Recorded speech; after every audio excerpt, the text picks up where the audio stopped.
Yo la famille, j'espère que vous allez bien. Aujourd'hui dans cette vidéo, nous allons essayer de résoudre un exercice de physique et l'exercice va se consacrer à la mécanique, c'est-à-dire la partie mécanique de la physique. Et voici l'exercice. Exercice 1, on a deux parties, mais nous on va se contenter seulement de traiter la première partie. Donc on a un solide homogène de masse M est égal à 100 g et abandonné sans vitesse initiale au sommet A d'un plan incliné d'angle alpha est égal à 30 degrés par rapport à l'horizontale. On vous dit de vous référer à la figure, voici, on fait référence avec la figure. On dit que les frottements sur le plan incliné, non j'ai sauté, on dit qu'à la descente, à la fin de la descente en B, son énergie cinétique vaut 12,8 joules. Les frottements sur le plan incliné sont équivalents à une force unique F d'intensité est égale à 1/10 du poids du solide. On nous donne l'accélération de la pesanteur qui est égale à 10 mètres par seconde au carré. On nous dit que petit 1, exprimer puis calculer l'intensité H du vecteur accélération du centre d'inertie G du solide. Donc on va essayer de répondre déjà à la première question. Avant de continuer, je précise que ça c'est un exercice de baccalauréat, comme vous pouvez le constater. C'est un exercice de baccalauréat, voici. Donc, on ne peut pas venir comme cela pour répondre à la première question, déjà commencer à dire exprimons, calculons l'intensité du H. Donc, ça n'a pas de sens. Dans un exercice de mécanique, il faut que vous précisiez où vous allez faire les différents calculs. Dans quel référentiel? La notion de référentiel ici est très importante. Donc, on va supposer ici que le référentiel dans lequel nous allons étudier le solide homogène, c'est le référentiel terrestre. Et pour de courtes expériences, ça veut dire pour des expériences de durée un peu courte, nous pouvons postuler que le référentiel terrestre est un référentiel galiléen. Donc d'abord, on va choisir, on a le système, c'est-à-dire l'objet qu'on va étudier, le système, c'est solide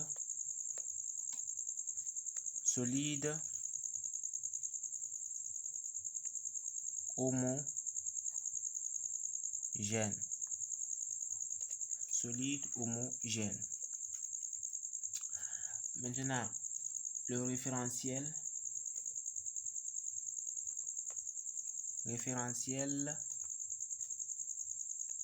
terrestre qui est supposé, c'est une supposition supposée galiléen. On va faire le bilan des forces. C'est-à-dire, ici c'est le bilan des forces extérieures que nous sommes en train de faire. Le bilan des forces extérieures, on ne s'intéresse pas aux forces internes. Ici c'est le bilan seulement des forces extérieures et qui s'applique au solide que l'on fait. D'abord, on a l'attraction terrestre, c'est-à-dire le poids P du solide homogène. Bon, je peux écrire le homogène. On a les forces de frottement,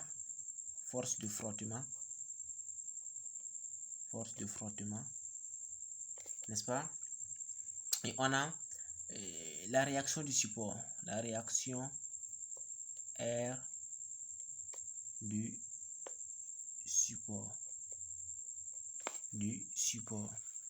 Maintenant, on nous dit que petit 1, exprimons puis calculons AG. Donc, on nous dit d'exprimer, de calculer l'accélération, c'est-à-dire la variation de la vitesse entre le point A et le point B. On nous dit de calculer cette accélération, de donner d'abord l'expression et d'essayer ensuite de calculer l'accélération. Donc, je vais faire le schéma, représenter les différentes forces et ensuite on va essayer de voir comment nous allons faire les différents calculs. Donc, j'ai déjà fait le schéma. Maintenant, nous allons essayer de répondre à la question. Donc, le but, c'est de déterminer l'accélération du solide, oui, l'accélération du solide, parce que c'est la première question. Donc, pour déterminer cette accélération, d'abord, je vais parler des forces que j'ai représentées. Vous voyez que la réaction R, elle est toujours perpendiculaire au support. Vous voyez, c'est perpendiculaire. Si on fait la projection ici, on voit que c'est perpendiculaire. Mais on ne va pas la représenter à partir du support qui est ici. Non, on considère le centre d'inertie de ce solide et on fait la représentation à partir du centre. C'est-à-dire, on considère que ici, c'est le milieu du solide. Et le poids P aussi, c'est toujours perpendiculaire à l'horizontale. Vous voyez, c'est à l'horizontale que vous voyez la réaction est. Et les forces de frottement s'opposent toujours au sens du déplacement. Et c'est-à-dire que si le solide se déplace dans ce sens, les forces de frottement vont aller dans ce sens. Et si le solide montait dans ce sens, les forces de frottement vont venir dans ce sens. Est-ce que vous comprenez déjà ce que je veux dire? Donc, pour résoudre la première question, il faut que nous devons appliquer le théorème du centre d'inertie, c'est-à-dire la seconde loi de Newton, le principe fondamental de la dynamique. Donc, appliquons la RFD. La RFD. Donc, la RFD, la relation fondamentale de la dynamique, le principe, c'est la même chose. Donc, somme des forces extérieures, c'est égal à la masse fois l'accélération. Donc, je ne vais pas passer comme ça seulement. Je vais un peu essayer de vous montrer ce que ça dit. Ça veut dire que tout ce qui peut provoquer une accélération sur ce solide, c'est une force. Ça veut dire que c'est une force qui peut modifier l'accélération de ce solide. C'est une force qui peut modifier la vitesse du solide. Je veux dire la vitesse, pas l'accélération, qui peut modifier cette vitesse. C'est ce que ça veut dire. Et une modification de la vitesse, c'est aussi l'accélération. Donc la somme des forces sectorielles, ça fait la masse fois l'accélération. Donc, on a combien de forces ici? Nous avons trois forces, P, F et R. On a P plus F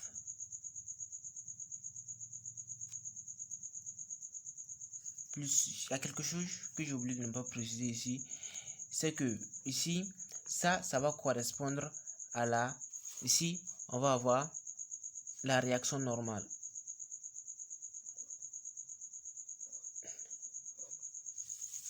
Ici, nous allons avoir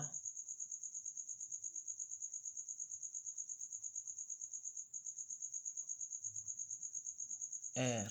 Ça fait Rn, la réaction normale. Et ça fait la réaction tangentielle. Lorsqu'on a des forces de frottement, j'ai oublié de ne pas un peu remarquer ça au début, mais lorsqu'on a des forces de frottement, ici on va avoir RT, R tangentielle, qui est encore égal aux forces de frottement. Ici on va avoir Rn. Donc les deux composantes, l'addition de ces deux composantes va donner ce vecteur-ci. Est-ce que vous me comprenez? Donc P plus F plus Rn est égal à la masse fois l'accélération. Donc pour continuer maintenant, il faut faire des projections. On doit choisir un axe, des axes pour faire les différentes projections afin d'aboutir au résultat de AG. Donc ici je vais mettre AG. Donc on va choisir l'axe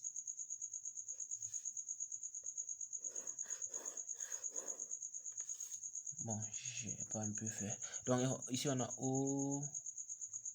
OX, vous voyez non? Ici je vais choisir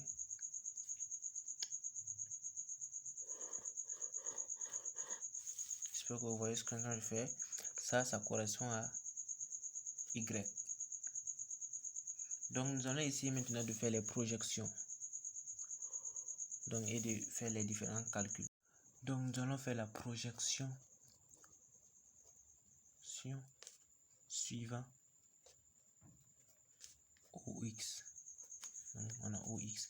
Donc nous allons essayer de faire la projection suivant OX. Donc on va d'abord écrire que vecteur PX plus FX plus RNX est égal à MAGX, n'est-ce pas? Donc on va d'abord écrire ça. Maintenant nous allons essayer de faire les projections comme vous pouvez le voir. Donc la projection, c'est une projection qui est orthogonale. Il faut faire la projection orthogonale du vecteur P sur l'axe X. Donc mais il faut faire cette projection de telle sorte que ça soit perpendiculaire à l'axe X. Donc on doit faire notre projection de telle sorte que ça soit perpendiculaire à l'axe X. Et ça représente ça représente le vecteur Px, n'est-ce pas? Maintenant on va faire la projection orthogonale aussi sur l'axe. Bon, j'ai dit qu'on va faire sur OX d'abord. On va abandonner d'abord le OY, ça n'a aucun intérêt. Bon, on a la projection de F aussi sur l'axe OX. Vous voyez le F ici. Vous voyez, j'espère que vous voyez le F ici. Il s'oppose à OX. Il va dans un sens opposé à OX et il est parallèle à l'axe OX. Vous voyez? Donc PX, d'abord je vous rappelle que l'angle qu'on a ici, c'est le même angle qui va se retrouver ici. Et c'est le même angle qui est encore ici. N'est-ce pas? Donc on voit que le PX qui est ici, il va dans le même sens que OX. Donc ici, ça fait le côté opposé de l'angle alpha qui est ici. Donc le PX, ça fait P sinus alpha. Donc on peut dire que P sinus alpha. Le FX, on voit que c'est opposé. C'est opposé à OX. Ça va dans le sens opposé. Donc ça fait moins F. On voit que le RN est perpendiculaire à OX. Comme c'est perpendiculaire, sa composante suivant l'axe OX, ça fait 0. Donc, mais je peux écrire plus 0 quand même. Est égal à M. On voit que maintenant, le AGX, on voit que l'accélération, ça va se faire dans ce sens. Donc, je peux enlever le X et mettre MAG. Parce que le AGX aussi, ça fait AG. Donc, vous voyez ce que j'ai maintenant. Maintenant, je peux dire que ça fait MG sinus alpha. Parce que le poids, ça fait MG moins. N'oubliez pas qu'au départ de l'exercice, au début de l'exercice, on nous a dit que les forces de frottement sont équivalentes à une force unique d'intensité égale à 1/10 du poids. Donc 1/10 de mg moins 1/10 de mg est égal à MAG. N'est-ce pas? Et nous, c'est AG nous voulons. J'ai réécrit ça ici pour que vous puissiez mieux voir. Donc on veut le AG. Donc nous allons écrire que AG c'est égal, donc on va ramener le M divisé par M, G sinus alpha, n'est-ce pas, moins 1/10 de G. Donc nous pouvons donc dire que AG c'est égal à G facteur de sinus alpha moins 1/10. Et nous pouvons encadrer ce résultat. Ça, c'est l'expression qu'on nous a dit de trouver. Et maintenant, nous pouvons faire l'application numérique. Application numérique. AG, c'est égal à 10. On nous a dit que ça fait 10 facteur de sinus de alpha, ça fait combien? On va voir alpha, ça fait combien? On va voir l'angle alpha. Ça, voilà, alpha, ça fait 30 degrés. Sinus de 30 degrés. Moins 1/10. Donc, on va essayer de calculer, voir AG, ça va être égal à combien, n'est-ce pas? Donc, après le calcul, on trouve AG est égal à 4 mètres par seconde carré. Donc, la deuxième question, c'est de faire quoi? La deuxième question, c'est écrire l'équation horaire du mouvement du centre d'inertie. On prendra pour origine des dates, la date de départ et pour origine des espaces, le point de départ. Qu'est-ce que ça veut dire? Ça veut dire que ici, nous allons considérer l'instant qu'on a lâché le solide comme étant l'origine des dates et aussi comme étant l'origine des espaces. N'est-ce pas? C'est ce que ça veut dire par là. Donc, on sait que le mouvement, c'est un mouvement qui est varié. Et au niveau d'un mouvement qui est varié, nous savons que, donc je vais d'abord écrire petit 2, équation horaire du mouvement. Équation horaire du mouvement.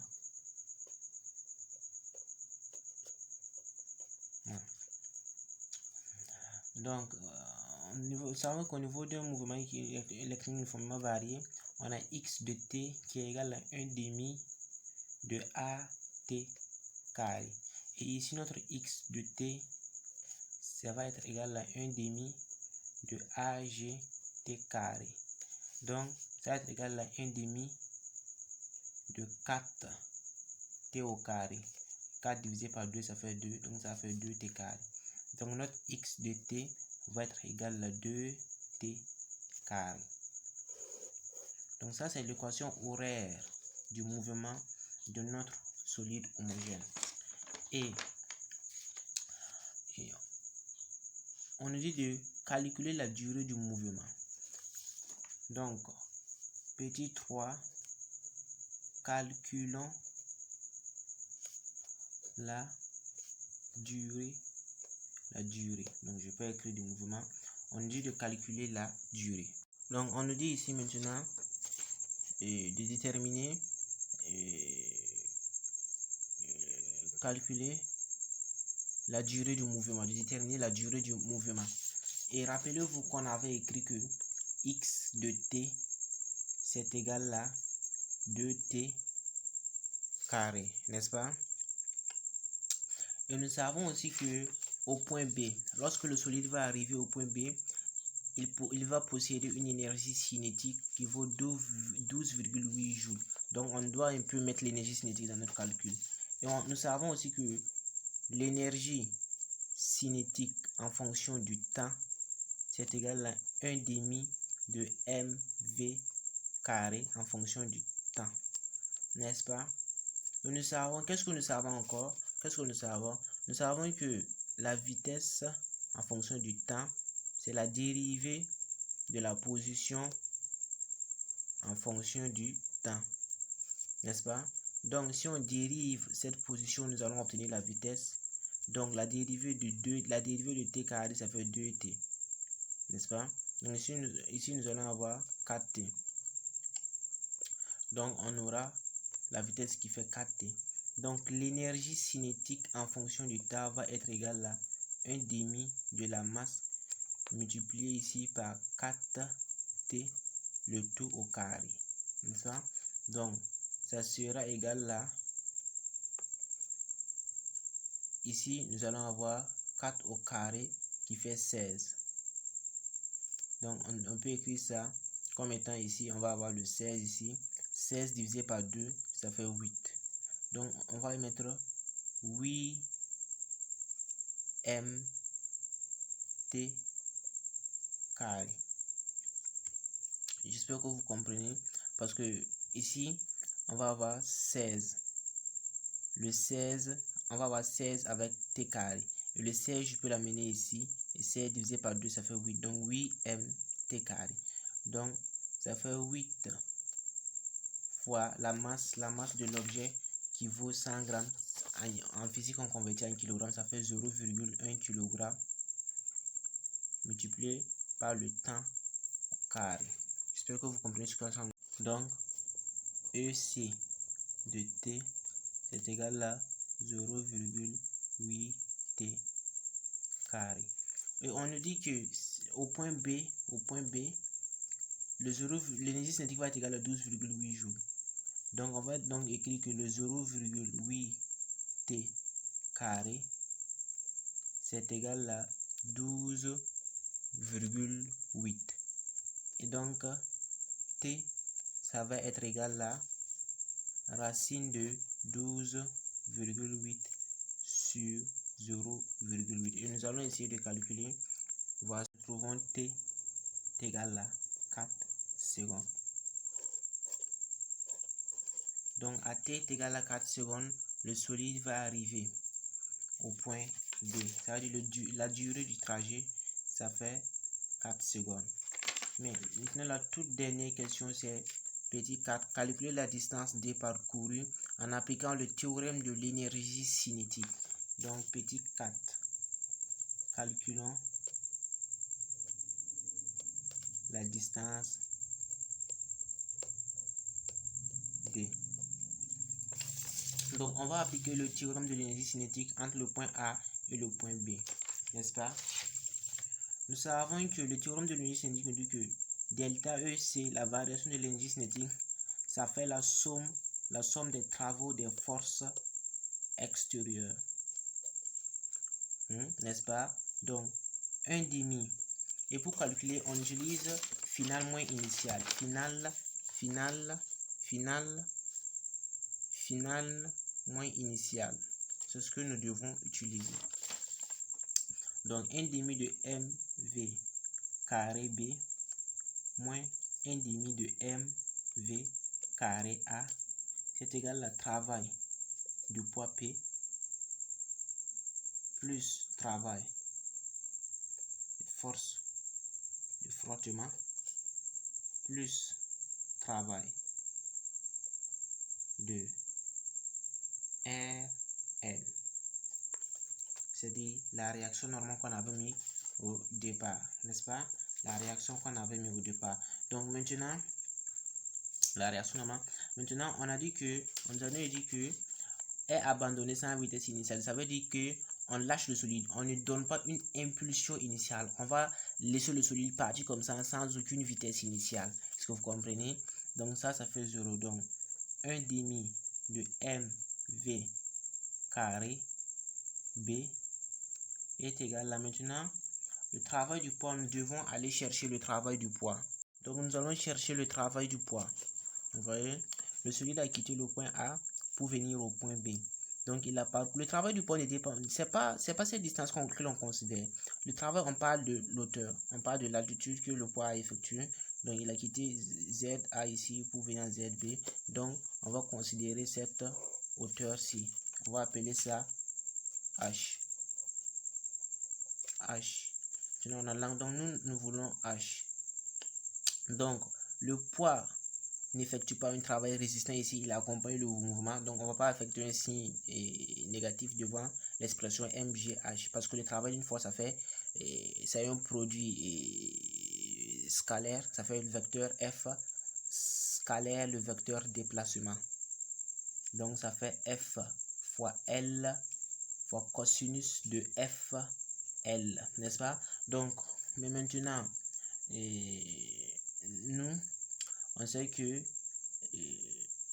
nous, ce que nous allons faire maintenant, c'est trouver cette hauteur-ci. Et cette hauteur-ci, on voit que ça fait cette distance-ci fois le sinus de alpha. N'est-ce pas? Ça fait AB sinus de alpha. AB sinus de alpha. Et le travail, ça fait F. Ça fait la force fois la longueur d'affaire M fois G fois AB sinus de alpha. Comprenez? Donc nous pouvons venir écrire ici que ici on a M fois G fois AB sinus de alpha. Le travail des forces de frottement, ça fait les forces de frottement multipliées par la longueur, donc ça fait moins F fois L. Pourquoi moins? Parce que les forces de frottement vont toujours s'opposer au vecteur de déplacement, n'est-ce pas? Plus aussi le travail de Rn. Moi, le Rn il est toujours perpendiculaire, comme vous pouvez le constater. Rn est toujours ici perpendiculaire au déplacement, son travail ça fait 0. Donc maintenant nous ce que nous voulons c'est le A. On a 1 demi de mv carré b égale à mg AB sinus alpha moins f moins f AB. Donc nous pouvons ici mettre le A en facteur en disant que 1 demi de mv carré b c'est égal à AB facteur de mg sinus alpha moins f. Donc AB, j'espère que vous voyez ce que je fais. Donc AB ça fait mg sinus, putain, ça fait 1 demi putain de mv carré b sur mg sinus de alpha moins f. Donc AB, ça fait, c'est l'énergie cinétique au point B. C'est-à-dire c'est l'énergie cinétique que le soleil va arriver avec en ce point-ci. On a vu au départ que ça fait 12,8 sur mg sinus alpha. Donc ici on a 0,1 fois 10 fois sinus de 30 moins 1 dixième du poids de mg. J'ai écrit comme ça. Et si vous calculez ça, vous allez trouver AB, ça fait 32 mètres. Et je viens d'achever avec l'exercice. Si elle vous a plu, vous pouvez vous abonner, m'écrire un commentaire, laisser un pouce bleu, ça va m'encourager à faire plus de contenu, plus pour de nouvelles vidéos.